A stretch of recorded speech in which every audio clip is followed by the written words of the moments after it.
Welcome, yogis. Namaste. Jameson here, happy to welcome you to Unit 2, where we dive into yoga anatomy or yoganatomy. Okay, this is a really, really cool part of the practice because now we start to understand the structure and the mechanics of the movements that we've been going through in each of our yoga practices. So, a couple objectives that we have for our learning in this unit is going to be one, continue to cultivate, to develop, to improve strength, balance, and flexibility. These are foundations, and it is through the development of these three aspects that we will really grow and excel, not only in our yoga practice, but also that will translate into everything else that we do, whether it's exercise, recreation, sitting at your desk, standing up, doing dishes, communicating with your friends, having an open and loving heart, being able to connect with your family and with those around you. So much, all from the strength, balance, and flexibility.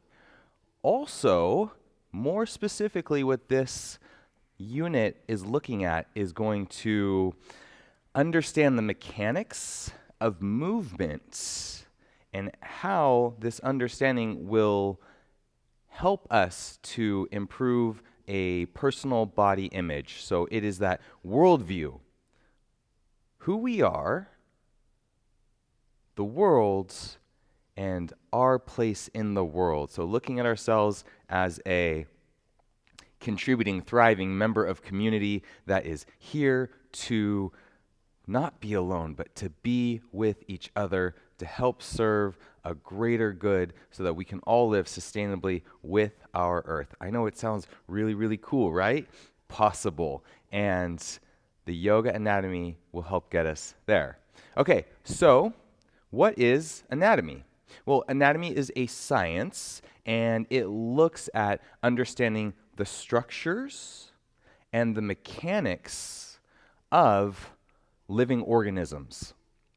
What is yoga? Yoga is this practice. It's so cool. We move, we breathe, we do all of this. So yoga anatomy is looking at the mechanics and the structure of our body in movement through various asana or yoga postures and transitions. Really cool, huh? Okay, let's go ahead and get started. Stand up with me here, please. And the very first thing to know, anatomical position. This looks like, you guessed it, Tadasana. Very, very similar. So anatomical position is with our arms down by our sides, our palms forward, our toes forward, standing up. If we're ever confused about how we're moving or where we're moving, we can just think, wait, what? He's got me, what? Okay, let me go back to anatomical position and start from here. Okay, really, really cool. Now, there are 3 planes of movement, and that makes sense because we live in a 3-dimensional world. There's an X, a Y, and a Z, although in yoga we call them the coronal, the sagittal, and the transverse planes. And all of our yoga postures move through these 3 planes. Some poses are only in 1 plane or 2 planes, and some work all 3 planes. And if we want to understand these movements, it's important to have a frame of reference for how they move and to be able to communicate that. Why else would this be important? 3 planes of movement, big deal, who cares, blah, blah, blah. Well, I'm glad that you asked. Actually, if we understand how we're moving in the planes, we can start to recognize where we may have strength or flexibility imbalances. We can see which movements in different postures may actually provide relief or cause pain, and it gives us a better idea about how we can adjust and how we can adapt, how we can modify in order to have a healthier functioning system of movement To know our anatomy is to understand our movements, is to help diagnose and to excel. It's the optimization that we work on every single time that we come to the yoga mat. Okay, let's talk about these. So the first plane is forward and back. It's in this direction. And this is going to be the sagittal plane. So you could think about when you bend your knees go forward, your hips go back, and you swing your arms forward and up. We're moving in the sagittal plane. If you lean forward, fold, your hands are forward, we're still in that sagittal plane. Halfway lift. Yes, you got it. Forward fold. All the movement's been in the sagittal plane. Hands up and over. And then bring hands forward and down. Anatomical position. Okay, so sagittal, forward and back. Now, if we take our arms wide and up and overhead, coronal plane. Hands back down to our sides. All the movement is in this side to side. So sagittal was forward and back. Coronal, side to side. When we go arms up and over, thumbs hook, side crescent over. Coronal plane, up and over. Coronal plane, up to center. Coronal plane. Okay, cool. Now, I really like the shoulder mobility of when we do our sun salutations, we sweep wide. So think about this. Okay, my arms go up. Which plane is this? Now, if I go straight forward, which plane is this? Come all the way back up. What plane? And arms down by our sides. What plane? You got it. Okay, perfect. Coronal plane, sagittal plane, sagittal plane, coronal plane. Now, what if we take our arms up and overhead, coronal plane, and then sweep our arms wide and forward fold at the same time, and then reverse that, arms go wide as we come up, and hands to center. Sagittal and coronal plane, they're working together. Now, let's think about some other postures. Warrior two. From warrior two, left leg straight, coronal plane. Lean forward, tip, coronal plane. Okay, so if we're trying to think about staying within that plane, I'll show you from the front. In one plane, lean, one plane. If we start to hinge forward, now we've moved into the sagittal plane and we've taken ourselves out of triangle pose. In the optimization, of course, adjustments for injuries or histories is always welcome. We've got that idea pretty good at this point. Very cool. Really, really, really, really nice. Okay, perfect. So this one, coronal. This one, sagittal. Perfect. So we've got forward and back. We've got side to side. Now we've got this direction. This is the transverse plane. And this one really helps or is activated in twists. So we can take this down, cross-legged forward fold. Arms up and overhead, sagittal plane. Twist over to the right, transverse plane. So from anatomical position, I've moved. So it's this movement. Swing your arm. Hey, whoa, just kidding. Okay, so let's go over to the right. Again, heart can lift up, twisted, easy pose, twisted cross-legged pose. Inhale, hands come up.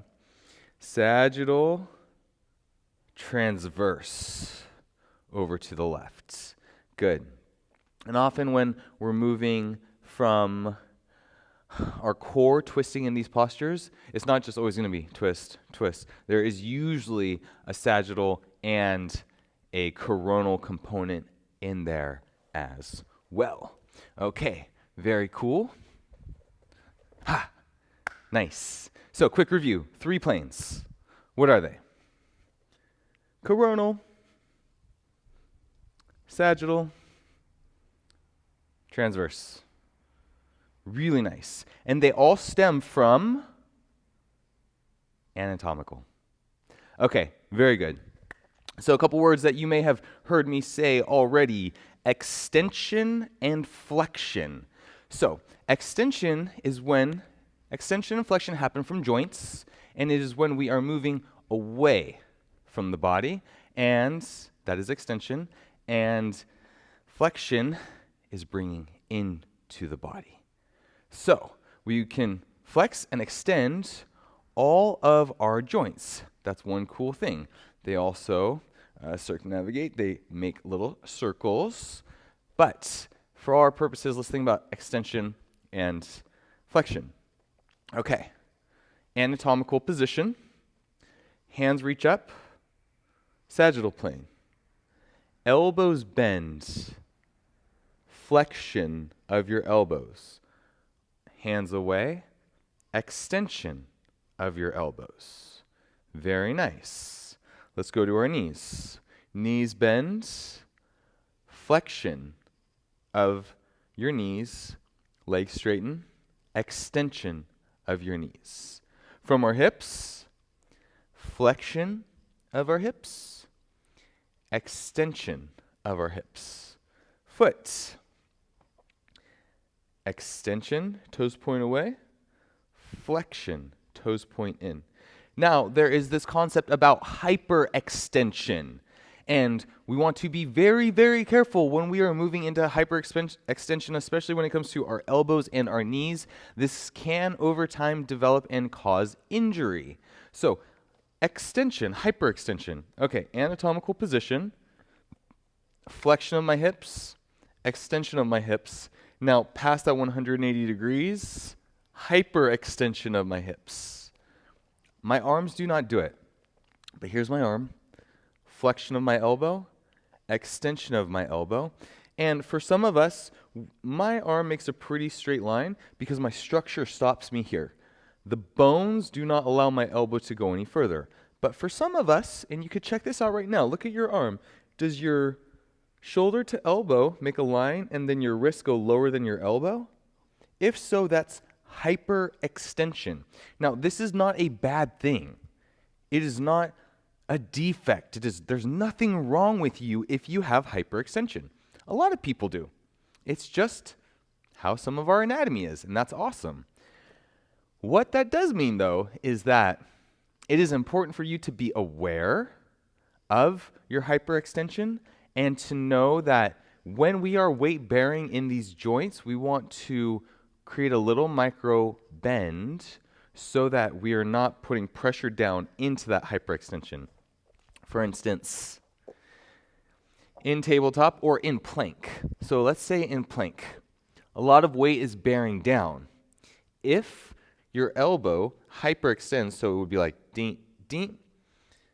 I'll just show you the other way. So let's pretend this was hyperextension, not just flexion, then you would want to make sure that you bring it back to center with a micro bend. Basically, when weight-bearing joints, try not to hyperextend, especially in your knees and your elbows. If you have more questions on that, I'm happy to have a conversation. Quick research also, hyperextension in yoga and how to avoid it. If you notice, hey, I've got hyperextension, I want to avoid it, you'll probably hear some of the same things reiterated that I have spoken about. Okay, really, really cool. Now, how about rotation? Rotation, rotation, rotation, rotation, rotation, rotation. Okay, so we can rotate in our hip joint and our shoulder joint. Shoulders are so cool. Look what shoulders do. They go this way, they go that way, they go that way, they go that way, they go that way. They go like this. They go all different kinds of ways. Our shoulders are amazing. A couple key things to think about that directly apply to our yoga postures, and I'll show you this here in real time, is internal and external rotation. So we can think about, let's stand up with me, please. Where are we? What position am I in? Anatomical position. Very nice. Hands lift in the sagittal plane. So now look at your bicep. You can take a finger to the top of your left bicep and then turn your left palm down. Notice that my finger came in towards the center of my body, and then take your thumb out and my finger moves away. Internal, external. Internal, external. Let's try it the other side. Hands down, arms up. Look at your right hand. Look at your right bicep. Now, right thumb to the floor, turn your right palm down. Is that internal or external? That was internal. Palm up, external. Look where my finger is, my left finger. It's pointing up. Now it's pointing in. Internal rotation. Now it's pointing up, external rotation. Cool. Okay. So where does this come in handy? Aligning our plank pose and our downward facing dog. So we work cats and cows. And from our cat and cow, with our hands planted, we can internally and externally rotate our shoulders. Pretty cool, huh? So when the eye of the elbow points in, that is what? Internal rotation. And when we move it forward, external rotation. So I like the external rotation. I like to think biceps forward, triceps back. So biceps forward, triceps back. External rotation of the arms. Very cool. This helps because when we externally rotate our arms, we create space in our shoulders to move deeper through in our postures. Downward facing dog. Okay, we could try this one on. So I'm going to turn my fingertips in, and notice what this does with my arms. Internal rotation. I'll show you from the side here. So fingertips are turned in, legs are straight. This is about as far as my chest can go down through until I reach a physical limitation. Now I'll turn my fingertips out and biceps forward. Watch this. Shung, shung, shung, shung, shung, shung, shung, shung, shung, shung, shung, shung. Oh my goodness. Now I can look at you from underneath my arm. Turn my fingers back in, press it, over the arm, no way. Fingertips turn out, external rotation, shung, shung, shung, shung, shung, shung. Oh, hi. So, notice how much range of motion that I had. Difference from the internal and the external rotation. So much more length from that simple movement. Or not even length, but space. Freedom to move. So sometimes when we're in these postures, we're like, man, I can't do that. But a little alignment, anatomical shift can help create the space that will allow us to move in these postures. Okay, very cool. So that is our arms. We also have internal and external rotation with our legs. So same thing. Okay, so anatomical position. Finger on thigh. Finger moves away. External. Moves in. Internal. External. Internal. My hand away from my midline. In towards my midline, internal, external. So let's try right side. Finger on right thigh, facing forward. Turn your right toes out. Internal or external? External. You got it. Fingers in, internal, external, internal. Very, very good. So there's certain postures where we want to emphasize the internal or the external. Let's think about chair pose. Sagittal plane. If we internally rotate our thighs, so we can think about our thighs internally rotating, then the hips can go further out, your core can strengthen, your heart can lift. Now, if you're trying to externally rotate, that will move you more into a posterior tilt, take you out of the posture. Internal rotation supports the anterior tilt, hands come up, chair pose. Okay, very cool. Anterior posterior, what the heck is that? Those are some new terms. Okay, so there is the tilt of our pelvis. Tilt anterior towards the back, the back side, the anterior side, or posterior towards the front. Okay, and so we have a lot of movement. Downward facing dog, or tabletop, cat and cow. This is basically an anterior to posterior tilt. Cat pose, posterior tilt. Cow pose, anterior tilt. Cat pose, posterior tilt. Cow pose, anterior tilt.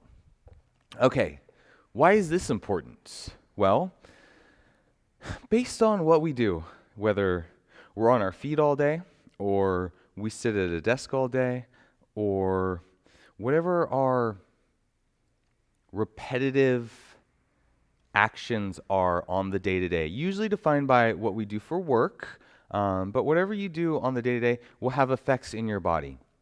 And basically, we could think of our body like the Eiffel Tower, and our muscles are like lines that support it from falling over to one side to the other. But sometimes those lines get a little bit tighter and they pull us over. And so for some of us, we might have this big anterior tilt. This would be an extreme example. Sway back.